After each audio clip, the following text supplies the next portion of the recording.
Jazzcast Pros. Well, today we're interviewing Lindsay Tarnoff of Laughing Gull Chocolate. She's a great lady. Talk about walking the walk. Right? So many of us want to feel like our work is meaningful and making a difference and helping people. And Laughing Gull Chocolates manages to accomplish all of those things in so many ways. Mm-hmm. And they have grown so much since I first met them. And really took what happened with COVID and used that to their advantage, which not many of us can say. Yeah. They did not stop, and they turned and completely changed their business model.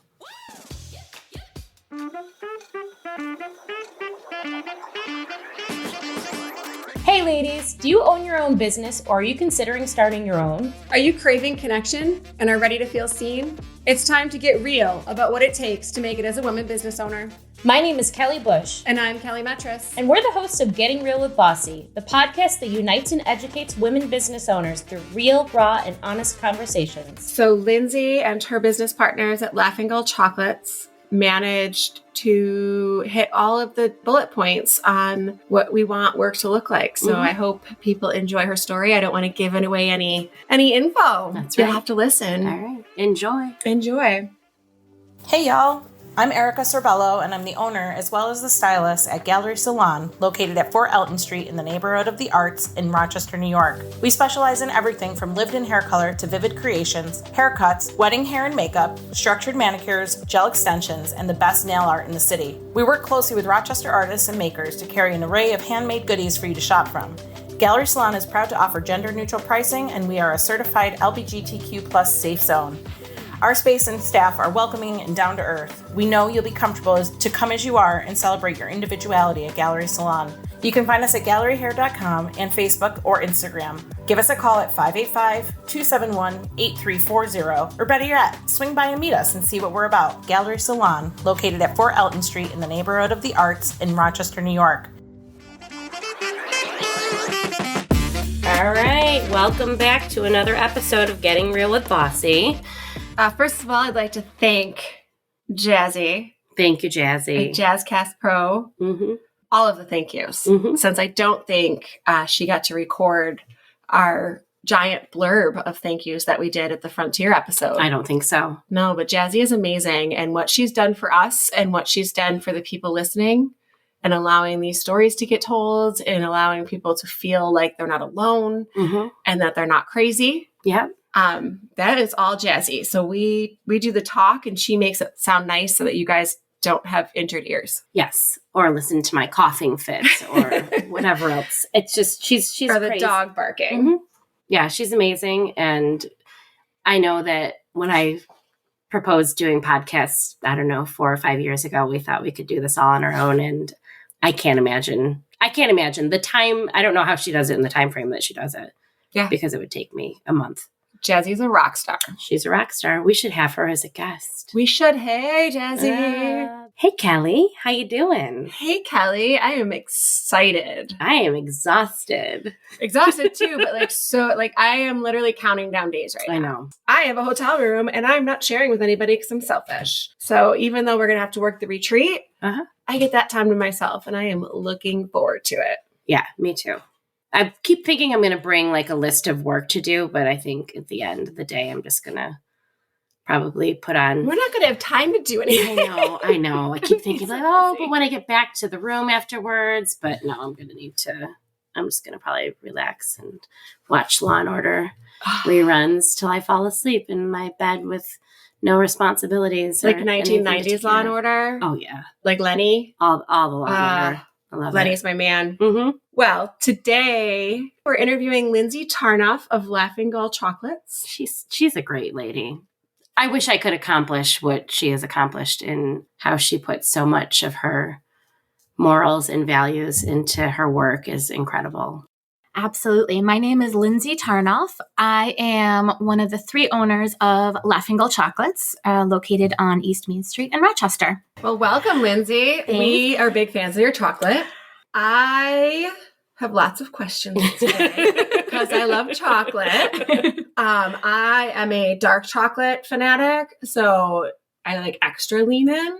because I don't like the sweet, overly produced chocolate. Yeah, the big brand. The chocolate that you can buy at the checkout line. Mass market Wegmans. Mass marketed chocolate. Yes. Yep. We don't want to talk to the ethically sourced chocolate woman and then drop commercial names. Good point. Tell us about your chocolate. Yeah. So we are primarily chocolatiers, which means that we make chocolate products like truffles and chocolate caramel sauce, which are the two products that we started with. But we use all, and we do a lot more now, but we use all transparently sourced, ethically sourced chocolate and as many locally sourced ingredients as possible to make everything. So I want to get back to that, but let's start at the very beginning because this is not something this is not a super common thing we hear people becoming chocolatiers in this day and age. It's a pretty niche market. It is. So how did that get started for you? I don't have a super clear answer, but I've always loved chocolate. I mean, I think that's a clear answer. Chocoholic. Well, that's fair. I grew up eating chocolate and mostly dark chocolate. And that kind of came from both of my parents and grandparents. And both of my parents are in the service industry. So I kind of grew up with a background of working with the community and working with people. And when I learned how chocolate was cultivated and produced, I was absolutely horrified. So I don't know how much background you want me to get into, but Go for it. Yeah, I would love to hear it. So the short of it is that there is a lot of slave labor, child labor, exploitation of individuals and of the environment in chocolate. So, for example, there are humans, and including children, being trafficked across countries in order to work on cacao farms. And there was a big expose in the Washington Post within the past couple of years about that.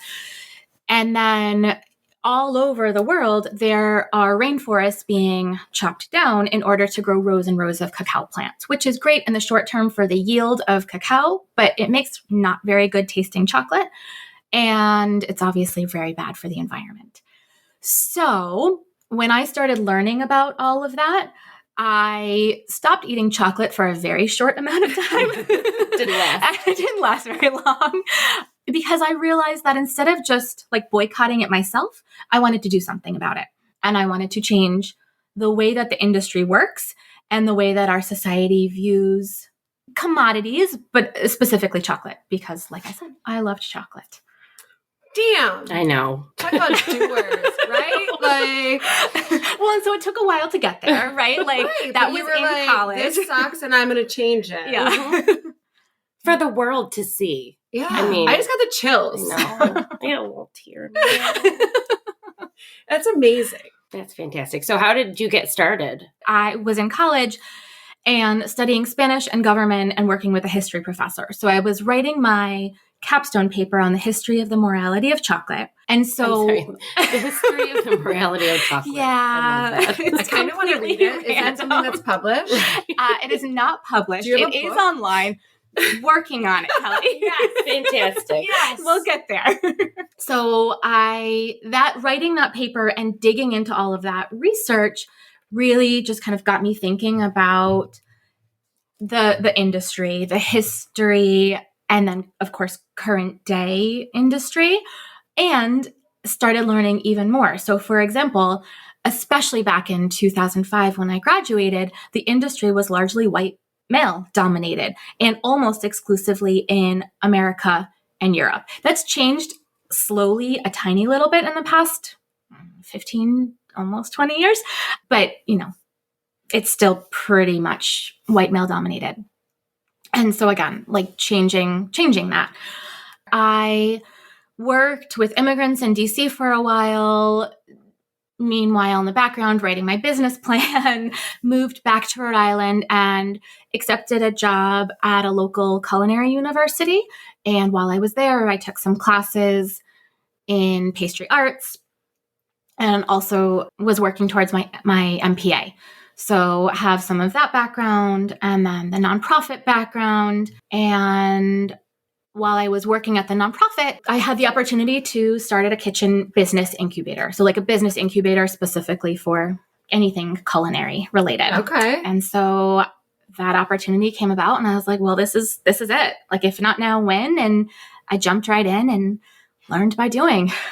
That's fantastic. What year are we at? So this was 2013, 2014 Okay.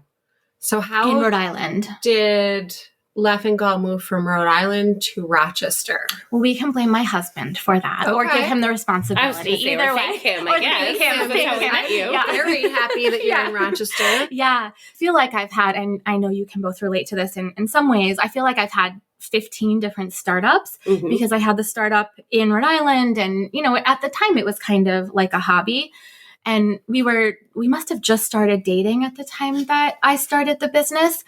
And then we married, and he was finishing up his graduate work and had the opportunity to come to Rochester. And I kind of looked at the local food scene and small business scene in Rochester, and we knew we wanted to start a family. And it honestly looked like the perfect place to start a family and also to own a small business. And we're very happy here for lots of reasons. Yeah, and honestly, the neighborhood that you guys landed in is like perfect for both of those things. Mhm. Yep. And we live there and I work there. So Yeah. it's great. Mhm. And I love that your shop and your home are like in the same neighborhood. It's very Yep. Let's talk about locally sourcing, right? Absolutely. But let's talk about the name Laughing Gull. Where does that come from? So that was a tribute to my grandmother. So when I was processing all of the paperwork, it happened to be the week that she passed away. And like I said earlier on, she was in large part where I got my love of baking and kitchen and dark chocolate. And she loved birds, only ate dark chocolate the last couple months of her life. She lived into her late 90s and loved the beach. And so my, again, now husband and I were looking at a bird book, just kind of like thinking about her. And we came across a laughing gull, which is related to a seagull. And, came up, what about Laughing Gull Chocolates? And I don't even think I responded to him. I called my mom and I said, what do you think about Laughing Gull Chocolates? And it somehow just fit. And there are no laughing gulls in Rochester, but there are lots of seagulls. Mhm. And our chocolate makes people happy. It does. It makes people very happy. Fits. That's Oh, great. that's so sweet. So when did you officially open Laughing Gull? So officially the business started in 2014 in Rochester. I was at the public market for about a year Okay. out of a, like a kind of small back hidden kitchen. And then I had my first child in July of 2017. And then I met one of my business partners, Carla, through our newborns. And about a month before the brick-and-mortar that we now have on East Main Street opened, we started working together, putting up shelves as we were our children and, cleaning and figuring out some recipes and that kind of thing. And we officially opened the brick-and-mortar in February of 2018. Had it always been your thought to have partners, or did that just happen because you guys met? It happened. So Carla didn't start out as a partner. We started working together, and then Allison Zukowski came on shortly thereafter. And then I guess it was in the summer of 2018 that we officially became partners. And no, I had never really thought about having partners. It was always kind of my thing. I always think I can do anything. And so We don't know what there you're talking are no limits, right? Uh-huh. So, having a newborn and opening up a brick and mortar, like both of those are really easy. And you can totally do both of those at the same time. No Oh, yeah. problem. You're just going to fail a little bit at both. Yeah. That's the one thing I've learned in thinking I can do everything is I can do it. Yeah. It's just not going to be can't great. But do it not very perfectly. well. Yeah. Yes. So that was a lesson that I learned very early on. And when Carla and I met, we had similar values. We, as newborns, there's only so much you can tell, but we seem to have kind of similar parenting styles. And then again, same thing with Allison when we got to know her. And I knew by that point that I needed some help. And I wasn't able to pay for childcare. And I wanted she was just a couple months old at the time. And so I kind of wanted my baby with me. I wanted and I needed to open up this business. So I wanted someone that I could work with who could also kind of co-parent with me in a way. And that's essentially what the now three of us have done. That's amazing. Is the business and co-parent together. So I found out I was pregnant for my second the day before I signed on owning my business. Wow. So I found out this day that I was pregnant, and the next day I owned a business. And I have sacrificed so much of my children. Like, there's plenty of flexibility in business ownership that you can maneuver. Mhm. But honestly, a lot of it is that emotional context. Yeah. Like what you can emotionally carry and how you can't really shut it off when you get home from work and then focus. Like, some people are okay at it. I am not. And then I'm like exhausted emotionally, and then the kids are needy, and I've sacrificed so much. I'm super fortunate that the kids were with people that I could trust, and I didn't have to go to daycare, and they were with, grandparents and family members. So they had that relationship, which I'm happy for. But I remember when I first met you guys, I walked into Laughing Gull, and half of your space was chocolate making, and the other half was child rearing. Yeah. And I was like, oh my God, this is the craziest thing I've ever seen. And I was a little jealous. Yeah. And I'm like, they get to bring their kids to work and like take turns making sure the kids' needs are met while you're completing your task that has to get done. Yeah. I take my kids to work sometimes and it's hell. Yeah. I mean, sometimes it has to happen, but you guys were able to do it in what seemed to be a very compassionate and not an emergency situation. Like, And when natural. when I take my kids to work, it's because they have to come to work. And I'm like, just like, do what you need to do to get through this. But you guys were doing it intentionally, and it was part of your business plan to have them there. And I'd never even thought about that, much less experienced or seen it. Yeah. And one of my first thoughts leaving meeting you guys was, okay, they're little. And my kids were a little bit older. Mm-hmm. And I was like, I wonder because your kids are all pretty much the same age. It's They're 2 also months amazing. apart. Yeah. But I was like, I wonder what it's going to be like when they're like 3. Yeah. And I don't know if you'll agree with me, but 3-year-olds can be assholes. And I was like, I couldn't imagine having 3. And then if like you have more kids and now you have 3 3-year-olds and a baby. And I was like, so my question is, how has that changed, or has it changed or evolved? So COVID hit, and then they turned 3, like pretty much pretty much right away. So that had something to do with it too, because our whole business model had to change. So this was yet another startup in a sense. I mean, you say that it was child rearing, and it was, but we also invited other families and other parents and other kids into that space, into that half a space, to come have like a hot chocolate flight and a chocolate and cheese plate while their kids just kind of played, and, we didn't worry about any messes or anything like that. It's beautiful. When COVID hit, of course, we had to stop doing that, but we did continue to bring our 4 kids to work because my second child was literally born on the eve of COVID. They were changing the protocols in the hospital while I was there. And so it was then 4. So we brought all 4 kids to work with us. And it got a lot harder, not necessarily because of the baby, but just because they're older and they need more, and they need more. Yeah. And so that lasted maybe a year, maybe not quite a year. And we changed things up. Like, instead of all 3 of us coming and one of the moms hanging out with the kids, we only had 2 of us come in, and then the other one had a luxurious day off with the child.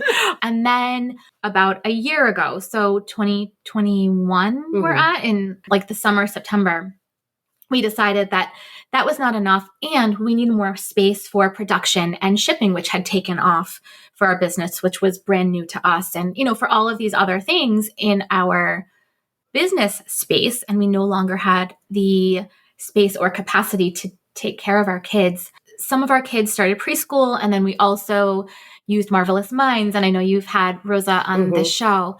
And so we used Marvelous Minds for some bridge care, which was amazing. Shout out to Rosa.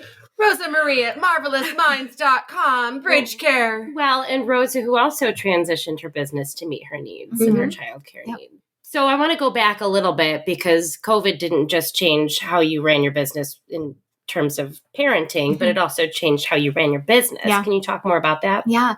When I kind of introduced the business, I talked about the products that we use and the ingredients that we use. What I didn't mention is that we have all sorts of other products. And a huge part of our mission is education, and education through chocolate, changing the world through chocolate. So we do classes. And of course, pre-COVID, that was all in person. And we had people come to us, and we would from time to time go elsewhere, do chocolate pairings. And obviously that stopped in 2020.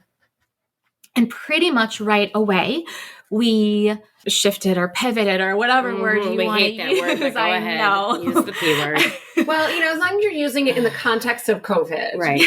But anybody that uses it post-COVID, I'm like, we don't use that word anymore. It only means COVID. Yeah. And so whatever word you want to use, Carla got a website up so that we could, like an e-commerce site up, so that we could ship. I didn't, because I had a newborn at home, but Carla and Allison started delivering. And that didn't last too long, but we did deliver chocolate for a while. We did curbside pickup for a very long time, and we still would do that. And we got our in-person classes online very, very quickly. I was in labor finishing up a tasting wheel that Sunday night before COVID hit, and then my baby was born on Monday morning. And I call her the COVID baby. Yeah, I know. I'm like, that's how long it's been since COVID hit. 2.5 years, yeah. So you were doing a tasting wheel in the hospital? No, I was at home. You were still at home? The second kid, labor was very quick for me. You're like, let me just finish this up quick. How long do I have before the next contraction? Yep, pretty much, yeah.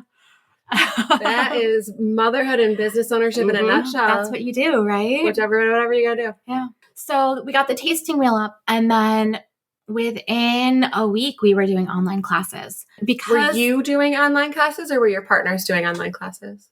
Let's be real here. I had a baby strapped to me, and we were doing online You had just given birth. Within a week. So I wasn't in the hospital doing classes. So that FMLA and paid family leave and take that time to bond with your baby. I was bonding. She was on me. Skin to skin. Right? Yeah. Well, and honestly, as a business owner, I feel like if I had to worry about not being at work, it would almost make bonding harder. Yeah. I just need to get this shit done. Yeah. And we'll continue bonding. Well, and again, I was in a very fortunate position because my husband was able to take care of my older daughter. And I mean, my baby, my week old, just wanted to be with me at the time. So my husband could help from time to time, but I would nurse her and then just wear her, and she would sleep and I gave the class. So it didn't happen all the time, but it did happen. So it's amazing and depressing all at the same time. Yeah. And I wouldn't change it. I mean, if I had to do it over again, I might do some things differently now at the point I'm at, but I wouldn't give up that time that I had with either child in either situation. Yeah. So the online, was that just locally, or was that an opportunity for you to branch out? So at first it started just locally, just with the classes that we had already had scheduled. But very soon, because of this amazing website that Carla had put together, very soon we started getting inquiries from big companies all over the country. Wow. And truly all over the world. And so while we didn't expect it, a huge benefit of the shutdown was that companies were reaching out to us. And we have done tastings for Google and for quite a few for Pfizer and, these kind of big name companies. We sent tastings to Japan. We've done tastings in the UK and the Netherlands, really all over the world. So it's been pretty amazing. Do you think that would have been anything you guys would have tackled had COVID not happened? I mean, I think a goal has always been to have people all over the country understand the standards of what chocolate can be. Do you know what I mean? Not the mass-produced chocolate, but what chocolate can achieve, what it can be. I don't know that would have necessarily been our next step. And it just kind of happened naturally. The large companies, I think, were focusing on employee wellness. They were focusing on shopping local, shopping small business. And so I think that it was just a culmination of a perfect storm. Yeah. Of you got pushed into this, we have to figure out how to make money. Yeah. And at the same time, people are like, we need to shop small. Mhm. And their employees are home. This was something they could do to kind of unite everybody. Right. And they were Through looking for those chocolate. like weird, we did tequila classes and we had a huge turnout and we didn't think they'd go over very well because I'm like, who wants to drink tequila online? But people were just looking for ways to connect and be together in just unique ways. Yeah, exactly. Really take care of themselves or their employees and eat or drink something delicious. Yeah. Because the typical ways that we would do that before COVID were not possible at the time. All right. Well, so that's +1 for COVID. COVID wins this podcast. This one. That's it. Well, I think it's won other ones. Yeah. It's not going to win mine, but it wins other ones. So you said that you were growing and that you've taken up the space that was for families and children into production. Mm-hmm. Is that big enough? Are you guys content with where you're at? It is not big enough. It's never big enough. We are still doing a lot of growing. We are still figuring out next steps. It's working for now, but it won't work for too long as things stand. So we're figuring out. So there's Where to more go to from come here. from Laughing Gull. More to come. Live it, love it, lime it with Selena's Mexican restaurant located in the Village Gate. Open Tuesday through Sunday for lunch and dinner. Dine on delicious homemade recipes while catching up with your favorite staff. There is a happy hour every day at the bar. And don't forget that kids eat free on Wednesdays with the purchase of an adult meal. And remember, you can't make everyone happy. You are not a taco.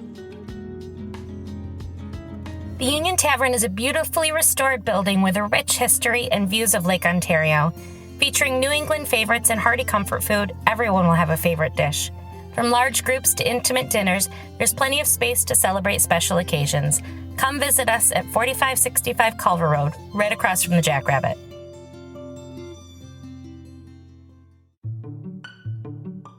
I'm excited. I know. More chocolate. Mm-hmm. Ooh, this is a good time to drop in chocolate. So you brought us chocolate uteruses. Here, you can hear the bag. You can hear the bag rustling. She brought us chocolate uteruses. I'll put pictures up on the internet. So the chocolate uteruses are a great segue into the amazing work that you guys do in the community and that you have chosen to make that part of your business as well. Because you guys are like, how do I be socially responsible or, but you guys like hit so many different nuggets on that. Right. Marrying we talk about this a lot, your values in your business is difficult. So you were already doing that with how you were sourcing your products and then taking and your values of your children being a part of the business and incorporating families. And then taking it a step further with social. Yeah. So tell us about that. Well, first of all, I appreciate you saying that because it always feels like we're not doing enough. Like I'm not doing enough. So I appreciate you're doing more you than saying most. that. So keep going. But yeah, so actually when I started in Rhode Island, I started a business for good. And that didn't exist in New York when we transferred here. And so we just we set up an LLC. Is that like a B Corp? Essentially, they call it a business for good, but it's like a B Corp. Not quite so much work. We're applying for a B Corp now, and it's a decent amount of work. So we're getting there. The social values was always inherent in the business. Mm-hmm. Like you said, the ingredients was always a part of it, and I always kind of wanted to do more. And we would give back to the community. We got always asks for fundraisers and that kind of thing, and as long as they aligned with our values, we would give. And I think always trying to look for ways to really do more and really change the world with chocolate. And the education has been a part of that. But when COVID hit, it became an even bigger part of who we were. And we realized, okay, if not now, when? And we had to really go all out to make that a part of who we were, even more than it already was. And so we were a drop spot for a lot of the Black Lives Matter protests. I'm trying to think what else we did right away. We did some chocolate tastings that specifically raised money for some local organizations. We also knew that we needed some more shelf-stable products because our truffles will last a couple of weeks, but still not great for shipping. So we started coming up with some bars. We actually worked with Selena's, Kelly, as you know. Love the mole bar. To come up with a mole bar, which is one of my favorites. And that now goes back to, a portion of that now goes back to Saving AJ. And so we have a whole line of what we call Inspired by Rochester products. Most of those go back to local organizations. So the local ones are Saving AJ, Willow Domestic Violence, and Action for Education Equity. In September of 2021, with the whole debacle of SB 8, when abortion was essentially outlawed in Texas, we knew we needed to do more. And so while we primarily work locally, nothing is just local. Everything hits nationally, globally. We worked with a local artist who comes up with, she creates anatomically correct art. And she created a uterus mold for us. I love it. And we started making chocolate uteruses, uteri. And Yeah, that's just my term. I know, but I still like it. The S apostrophe always throws me off. Yeah. So I have to tell you a funny story. We walked in the store. I forget which kid I was with, but we stopped in to buy some chocolate for somebody that had something going on because I was like, oh, you need chocolate. Chocolate And makes everything better. I think I knew that you guys were doing the chocolate uteruses, but like I didn't think anything of it. So we're like picking up chocolate, and one of my kids was like, "Oh, look at the chocolate elephant!" And I was like, "A chocolate elephant?" And I turned on and I look, and I was like, "That's not an elephant." And they're like, "I think it's an elephant," and I was like, "It's a uterus." And they're like, "What's a uterus?" And I was like, "Okay, well, it's your, and I went into it, but it was just so funny because they were like, "Let's get them a chocolate elephant." Well, I don't know if this makes you feel any better, but she's not the only one to think that. So we've gotten that before. But it was really fun. They're like, "Why do they have chocolate uterus?" Yeah. Sell all the chocolate uteruses. Yeah. We're trying. So doing all of this great work and running a business and keeping your values and your vision and your mission aligned, how hard is that to do when it comes to staying open? That's the simplest way I could put it. So are you asking about potential pushback? Not from like people, but from like the bottom line. Right. How is it profitable? Got it. Right. So you have to pay your bills. Yes, that's important. And I assume that ethically sourced chocolate is not easy to come by. Shipping issues, because it's not like we live near the equator. Right. And then all of the price increases that are happening, especially now, I feel like we're in this new post-pandemic where like we're really feeling it. And prices didn't skyrocket like we expected them to during the actual pandemic, whereas now it's like catch-up mode. And everything just continually keeps going up, and there's surcharges on everything. And you're doing a lot of shipping, so you need additional products, and and your business is growing and you're doing more business. Like, are there moments where you're like, how do I make this bottom line work? Yes. Yeah, there are. And we have gone through lots of different phases to figure out how to make the bottom line work. And, my inclination is to give everything away because like, I just want to, and I know you've talked about that before, but like, we just want to do good and make everybody happy, right? Like, but of course we can't stay in business if we do that. So we have adjusted our prices and we have a really good pricing model that we are feeling much better about. And then also kind of figuring out what is a higher margin, what we can do in volume, trying to figure out how we can purchase things in volume. These are all things that we're really working on now. We still have, like, we actually just did a social media post about ginger because we couldn't find the ginger, any organic candied ginger. It was like impossible to find. So supply chain issues also, like sometimes not only is it more expensive, but like we just can't find it, period. So all of these things are issues, and we are working every day to figure out how to make the bottom line work, how to make our chocolate accessible, because that's the other issue. It's a luxury item and it's not always going to be accessible to everybody, but we're trying to figure out how to make it accessible, and also how to pay our bills. And so we have a lot of really good things that we have set in place over the past couple of months, or like new consistent business accounts that we've started working with. We have relatively recently started to push wholesale again, which we had stopped for a while. So we're doing the things and figuring it out. you do a lot with education, because I think part of it is people don't always understand what goes into what you do and why your bar of chocolate is not going to cost the same as what you would pick up at the grocery store. Right. So, and that's a question that most of our customers, our consistent customers, don't ask anymore because they understand. Mm-hmm. But some of our new customers will come up and say, well, I can buy a chocolate bar that's even bigger than this for, a couple dollars at the store. Why is this one $11 or whatever it is? And so a huge part of our business, especially in the beginning, was education and talking about, well, it's because the farmer actually gets paid higher than a fair living wage. And it's because there are lots of crops on the farm. It's not just cacao. And, it's like the environment is actually taken care of and the land isn't going to go defunct in a couple of years. And so that kind of education is really, really important. Does it make it difficult with bringing in new staff? I know that's something that you guys have just started doing since COVID, because it's very important. If they're the person that is front facing, they have to have all of those answers. Yeah, they do. Believe in that. Right. And that is one of the things that we try to figure out in the interview process, is making sure that they don't have to know everything when they first come in, but we want to make sure that anybody who works with us, and especially is customer facing, is open to understanding what goes into chocolate. So we have started to kind of develop a training program and make sure that our team understands what goes into it. Greetings, everyone. My name is Ra. Yes, I am the host of Father Torch.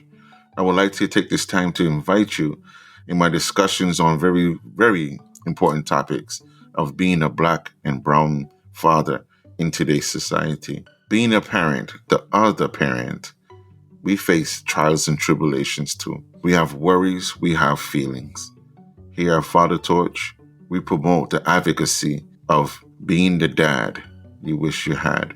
Join me at fathertorch.com. Okay. We know Allison and Carla very well, and we know they are amazing, and you guys are very close. But partnerships are tough. Are there challenges, and if there's some examples you can give, or how you've been able to overcome those challenges? Because running a business with your friends is very difficult. Running your business with a partner in general. Business is let's start over. Running a business is very challenging. Having a partner is very challenging. Having a partner that is a friend is incredibly challenging. So we went into it with our husbands. So it's like we started it together, which is a different podcast. But it was your business. And then you're like allowing these people to take a part of it. And having that like trust, and you like, I can't even. I'm like, I'm getting anxious. I didn't want to ask, but I have to ask. So, and in my mind, those are actually kind of two different questions. Yes, absolutely, there are challenges. And because we have become so close and we have focused on our relationship, for better or for worse, not only is it running a business together, not only are we friends also, but we were also, especially for the first 2 years, we're raising our kids together. So that's a lot of different components, and communication is absolutely critical. So yes, there are challenges. We all have gone through personal things in our lives, whether it be with partners or with pregnancies or kids or, like so many different things. And it's hard because we want to talk to our best friends about that. And we have a lot of work that we have to get done, and then children to raise. Setting boundaries has been really important. So for a very long time, we were talking always on Facebook Messenger, personal, business, everything. And there were no boundaries. It would be at midnight. It would be at 6 a.m. And setting those boundaries became critical. So now we use Facebook for personal stuff and Slack for business stuff. Nice. Saying, okay, these are our working hours. We can have a 15-minute vent session if we need to, and then we need to get work done. That was important. And again, like if there ever is an issue, just talking about it.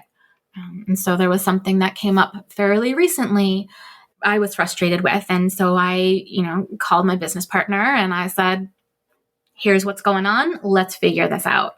And it wasn't even something that had come across her radar, that she was like aware of. She was like, thank you for letting me know. I will be more conscientious of it. And I said, great, let's move on. And I imagine that has to be almost easier because you're friends than Probably. if it's like just a partner. Right. And you have to hold a lot in. Yeah, totally. And like not share those things. And just be professional, Yes. right? Like you can't show your emotions. And it's taken a long time to get there, but it feels good. Well, we've had that, Don and I have had that struggle before in the past where we just unload everything. And then now it's, am I answering as your wife or your business partner? Because those are two different roles. And I want to have each role.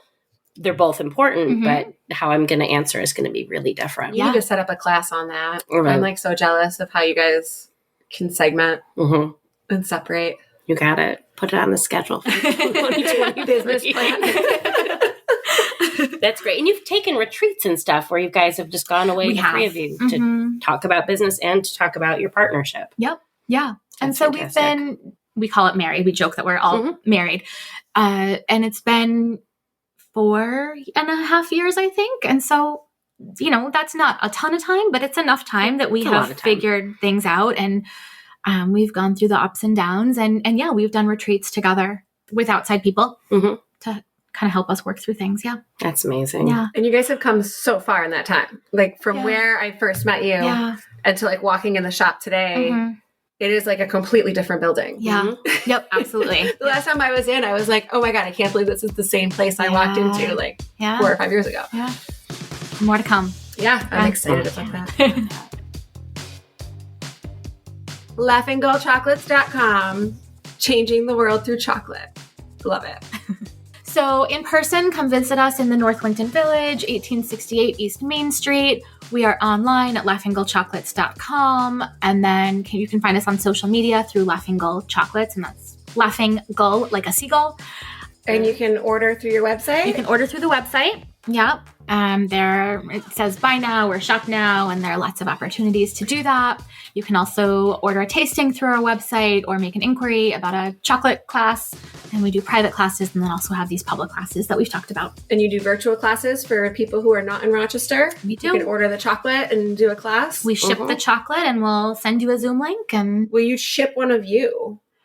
We have talked about it. Maybe that's a part of what's coming. We'll see. Right. And have you named your tasting reel after your second daughter? No, but that's a good idea. So I want to plug that in January, you guys are doing a tasting with Selena's, which is my favorite tasting. I love, Kelly, I don't know if we told you the story, but we decided to do a chocolate tequila tasting in the past year. And we had to find a time that all of us were available without our children so that we could focus for like an hour. And drink tequila. And drink tequila and eat chocolate. It was like 9 a.m. Oh boy. And we're all like taking the tiniest sips of tequila. And, I mean, it's business. You got to do what you got to do. We were like, and then we all had to like go pick up our kids at like 11:30, and we're like, after taking shots, not shots, but we're like, okay, it's 9 a.m. We're just gonna drink tequila and eat chocolate and pair things. Yeah, but I think it came out amazing. It was really good. That you guys are doing it again with us. Yeah. When is that? That is in January. I should have the actual date. You know what? I'm gonna plug a commercial in this episode for Laughing Gull and Selena's because I have to update my commercial. What other tastings do you have coming up? Anything? So many for October. So the witches and chocolate tasting that we did recently at Union Tavern, that we're going to do a similar one with wine, both at New York Kitchen and Sense by Design. We are doing a couple of chocolate making classes, truffle making and bark making, which we call the basics of chocolate or science of chocolate, in November through the Brainery, as well as a gingerbread, like a quote unquote gingerbread. It's actually chocolate shortbread. So that class will be through the Brainery at the end of November. Are you doing those classes on site at the Brainery or at your space? Those will actually be at Eat Me Ice Cream in Hanford. Yeah. Awesome. That's a nice space. Yeah. I did a pierogi making class there once. Oh, nice. I've always wanted to do that one. It was so good. Yeah. Awesome. So what's next? What's coming up for you? Oh, more classes, both virtual and in person. And we've been doing takeovers and dinner pairings. We recently did a dinner pairing with Crisp, so looking to do Oh, that's great. more of those. We are increasing or like revving up our subscription box memberships and growing the business. We recently started doing also custom molds for people. So, we put together the chocolate uterus mold and then realized that other people might want to do their own molds. So I love that. Yeah. Okay. So we're doing one for the University of Rochester. Oh, wow. So like I could give you my logo and you'll make me a mold? Yeah, absolutely. All right, Are you guys making the molds yourself? No. Okay. No, we're having Tomrick do them. Tomrick is located in Buffalo. Okay. I was like, what goes into making a mold? I don't know, but I think we need a bossy chocolate. Yeah, right? I think so. I love that idea so much. Love a bossy chocolate. Yeah. You have dropped so many local organizations and local businesses. And we said in the beginning we weren't going to say any big box names or anything else. Is there anybody else that you work with that you have not mentioned Yes. that you want to mention and be like, hey, come support these people? So many people. Let's see if I can remember them all.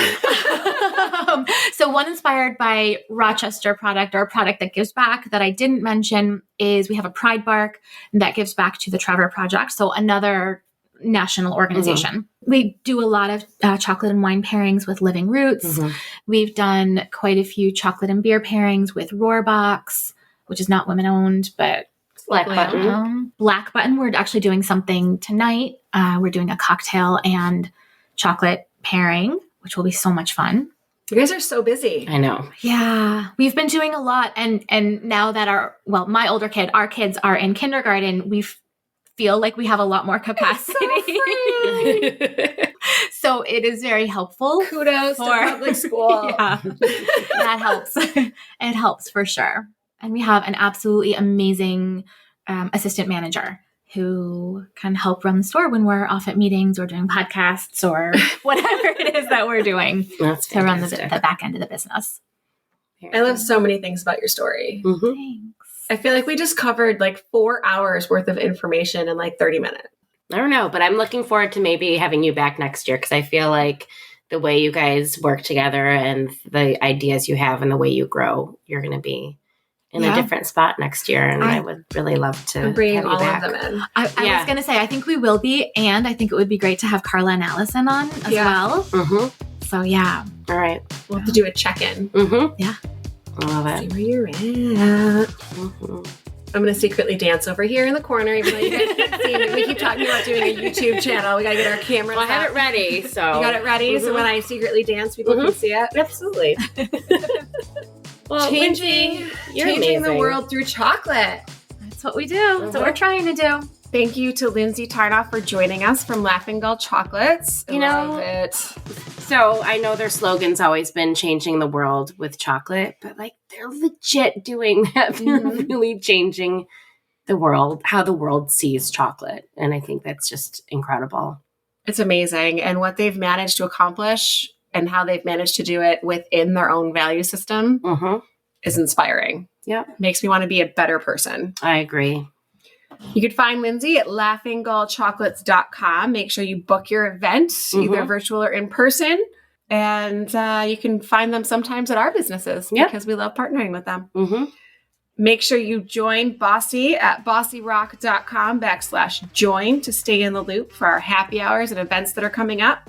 And follow us at Bossy Rock for any updates. Absolutely.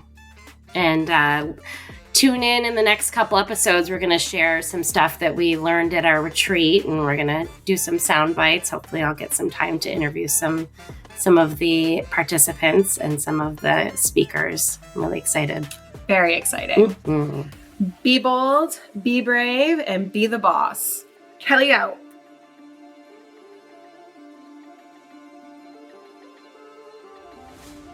This podcast has been brought to you by Gallery Salon, where beauty and art collide. You can find out more at galleryhair.com.